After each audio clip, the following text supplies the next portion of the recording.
Alright, listen.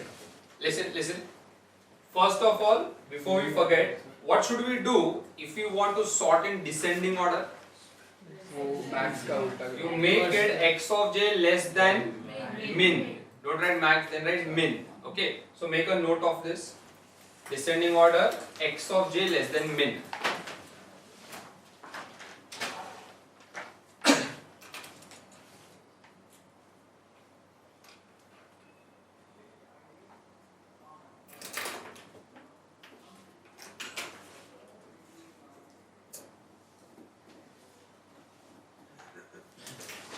Okay?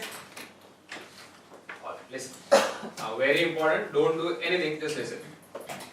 Now, what if the array is 1, 2, 3, 4, 5? Okay. Now, if the array is, listen up, very important. If the array is 1, 2, 3, 4, 5, obviously it will stay like that because it is already sorted. You tell me one thing, in your working, did you show arrows? Yes. Straight arrows. Okay. So the first arrow, look, the first arrow would be here, second, third and fourth, right? And now comes the most important thing. What was the change in the values of I and j? Nothing. Huh? Nothing. The values of I and j will remain same. Now that brings us to a very important conclusion. Be attentive. See, what you should understand is in selection sort there is no best case, worst case, anything. Okay, there is no best case, there is no worst case. The behavior of selection sort will remain same for a particular value of n. So if n is equal to 5, no matter what is the array, its behavior will be same. Do you understand this? Now let's analyze selection sort. Very simple. Write a question. We can finish it off in less than 5 minutes. Right. Write a note on performance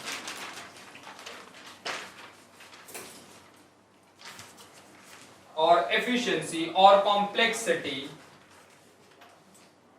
of selection sort.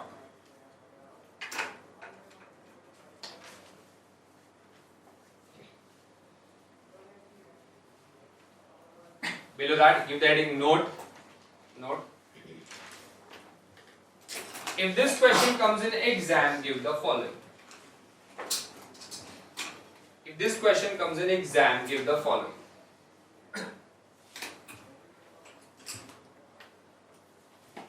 Number 1. Tell me. Function select. Number 2.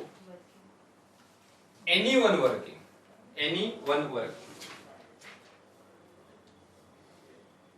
Number 3. Theory answer 19 from PN 10.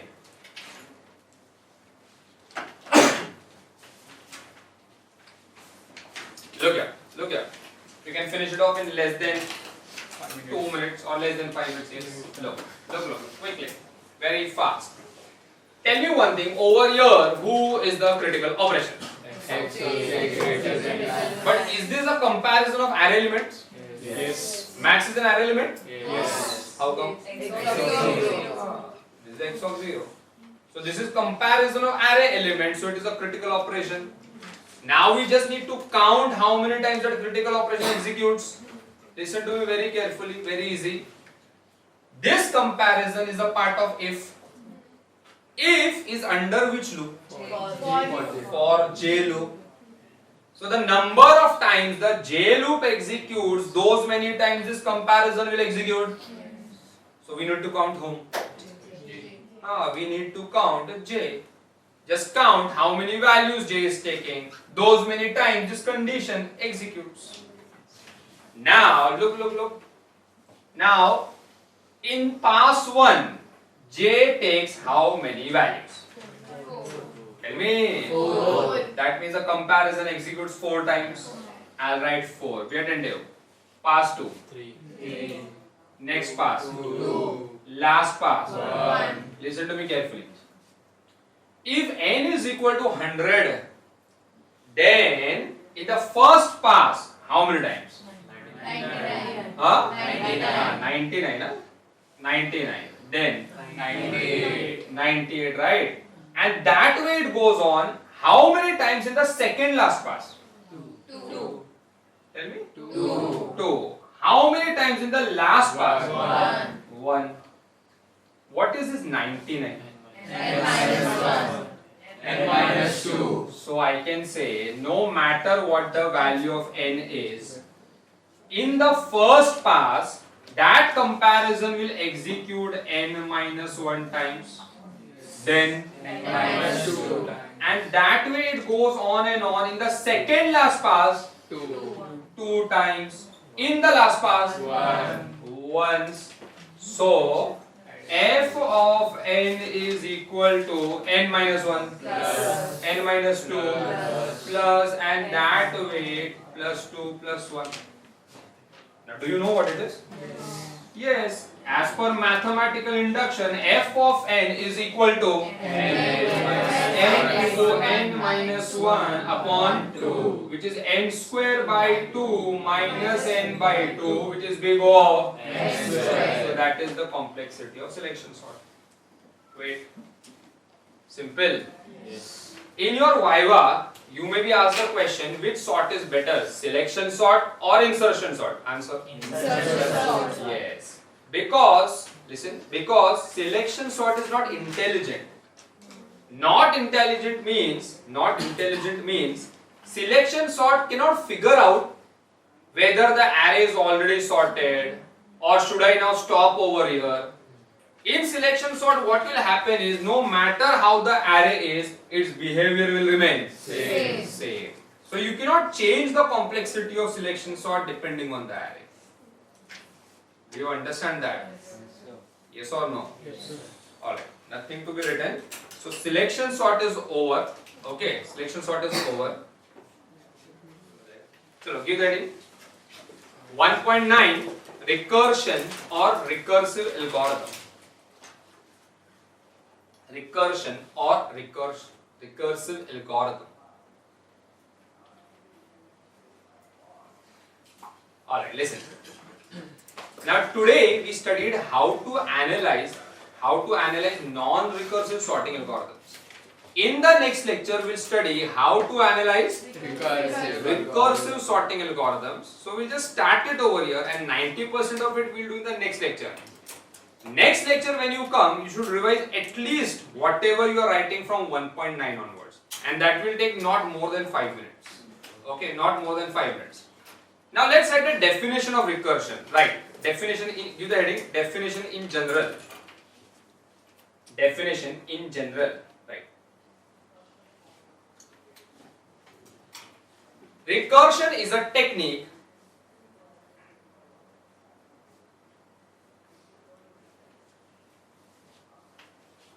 in which the solution to a problem is stated in terms of another problem of smaller size.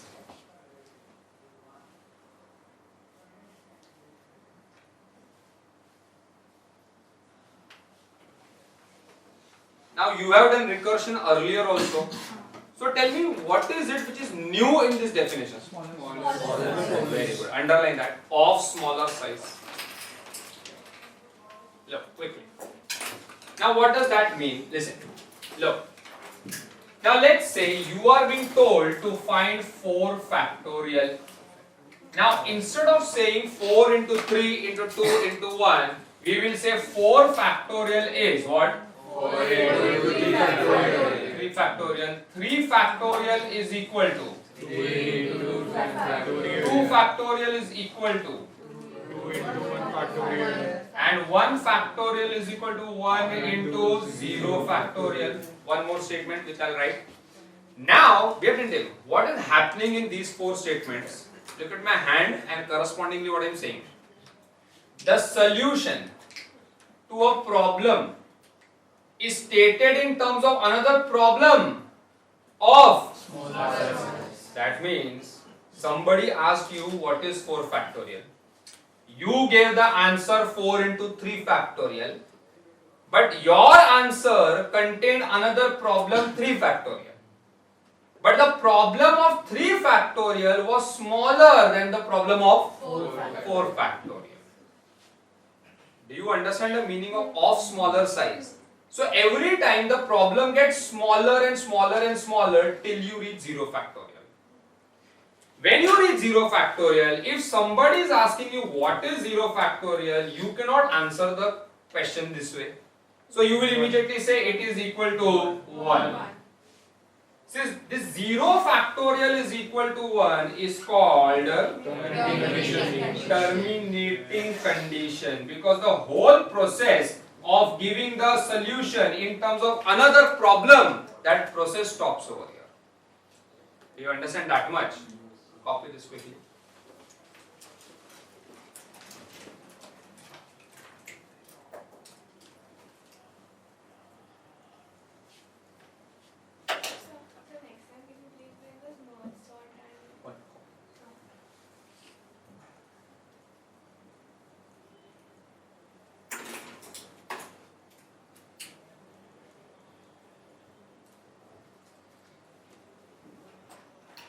Now give a heading, leave a line and give a heading.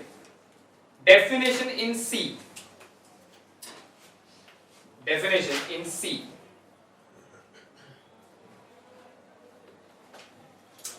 Right.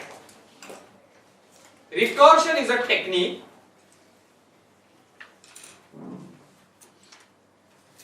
in which the function calls itself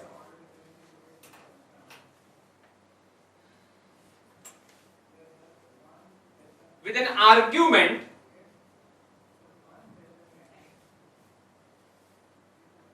of smaller size.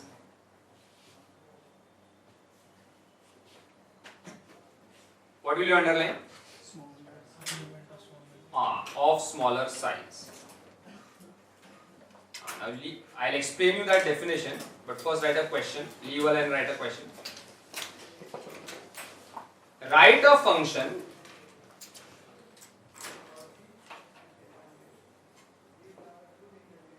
to calculate factorial of a given number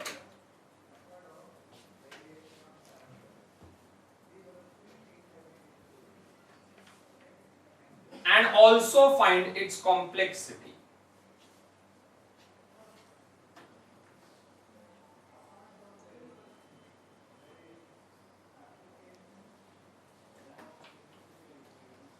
We will do the first half of the question now, which will take 2 minutes, and the next half, next lecture, and that next half is very important.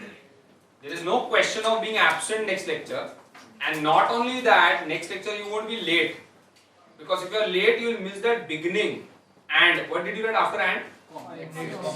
And find its complexity. So next week when we start the lecture, we will study how to find the complexity of the function. Okay, now let's read the first part of the question. Write a function 2. Very simple. Look over here quickly. Tell me the name of the function. Factorial. Yes, factorial. In short, I'll write fact. Look here, don't write. Tell me how many arguments it will take. One. Which one? N. Of data type. Int. Return type. Long. Normally long, because factorials are long numbers. Okay. If n is equal to 0, what are we supposed to return? One. N equal to 0 means this 0. If n is equal to 0, we will return 1. Alright. Else means n is greater than 0. If n is greater than 0, let's say 4. If this is n, then what we should return? N into, tell me what? Fact of n minus 1. Fact of n minus 1. Wait. Now answer in 2 words. What is this red color? So which function? And is it inside fat? Yes. So recursion is a technique in which the function calls but with an argument of smaller size. This function was called with what argument? N. And this was called with N minus 1. So that was the meaning of that smaller size. Did you understand this? Yes, sir. Okay, so we'll stop here today. Next week we'll analyze this. Next week when you are coming, you should read this much and come. Copy this and then you can leave. Off the session. Shubham, off kar lo.